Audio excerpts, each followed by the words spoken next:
Train the muscles, not the joints.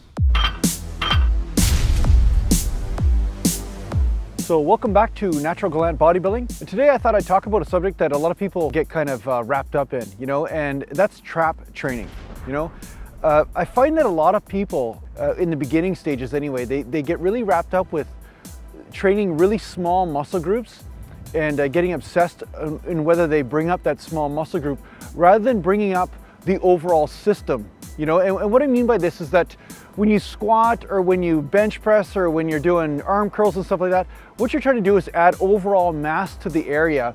But what people try to do is they try to micromanage how that mass is going to happen, and before they have any mass, in a lot of cases, not always, but in a lot of cases, before they have any mass whatsoever, they're already thinking about which exact muscle fiber they want to develop and where and all this kind of stuff, right? And what I'm going to talk about today is trap training. Now, there's this obsession with traps because traps are known, when you have that big neck, it's like you're a big football player, or you look like you're really strong because you have those big traps, okay? But a lot of times what people don't know is that I used to see guys in the gym that used to go on drugs. They used to actually, go onto the dark side, okay? And immediately they developed traps, but it wasn't because they were training them. It was just that there was a certain hormonal response based on what was going on in their endocrine system, okay? Based on what they were doing. And they just developed certain muscle groups just because that's where the receptors were or something, but it wasn't because they were training those areas, okay? So a lot of times there are a lot of natural bodybuilders that are seeking to get an unnatural look, right? They're saying, okay, that's the benchmark. I want to get an unnatural look. So how do I get big traps, right? So then they start talking about how they can train traps specifically, doing shrugs and upright rows, all this kind of stuff. But really, in my experience, when you learn how to train your back properly, your traps will come up, okay? So I had some clients talk to me, oh, I want to do traps and stuff. It's like, no, listen, learn how to pull properly, pulling the shoulder blades back. That will work the traps, you see? And then when you're doing lateral raises, you do work the traps. So when you do shoulder press, you do work the traps. But if you're not training your traps, if you're not actually using them or bringing them into the motion when you're training back, you're training back improperly. Most likely you're pulling with your biceps. You're not pulling with your back, okay? So it doesn't mean that doing shrugs or anything is wrong. It just means that you will get a lot of accidental trap development from training back properly.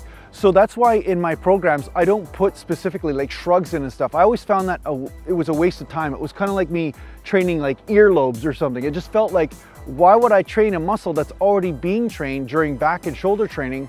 Why would I just specifically isolate it? Now, there are some circumstances where you can get away with this, and maybe the way you're built, perhaps you feel a real good pump and all this kind of stuff. I'm not here to shit on that, but what I'm here to say is that train what's important first, and those other little points will come up, and then you can specialize in them later, okay? But I see guys that are like 150 pounds trying to specialize in trap training. It's like, what are you doing? Just put on mass first. Put on the main muscle groups. Put mass on the main muscle groups and train them as a system. Train your main muscle groups as a system and incorporating all these different muscles at once. And then from there, you can start to specialize or isolate specific areas if you want to try to put on some mass in those areas, okay? So people ask me, why don't I train traps specifically? I never needed to. That's the whole point. I just never needed to because of the way I was training. I was pulling with my back, not with my arms. Like there's so many times I've been on the internet where people are like, oh, Jason, you're not pulling far enough back. It's like, no, I am pulling far enough back because I'm pulling with my back, not with my arms. I'm not bending my arms. A lot of people are measuring how much you bend the arms and how much you rotate around the shoulder joint and whether you train back properly or not. But the irony is that the more you rotate around the shoulder joint and the more you're bending the arms, the less you're actually training your back, the more you're training your arms, you see?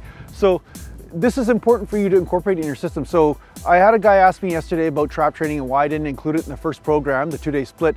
Well, the thing is, I did include it. It's in your shoulder training. You work traps when you're training shoulders. You do work traps when you're doing bent over laterals. You do work traps when you're doing bent over rows, okay? So that's really important. I try to include that as a system rather than just, spend time all day doing shrugs, right? So anyway, I hope that helps you out with your training a little bit and help you understand why you know, trap training isn't always necessary as an isolation. Like, you can include a lot of your trap training just from training back properly. Okay, all right, that's it for now. Thanks a lot for watching, and make sure you join the Facebook group, naturalgallantbodybuilding.com, and make sure you subscribe to the channel, of course, and click that little gear icon with receive notifications, right, in case you're not getting the notifications in your inbox, and I'll see you soon.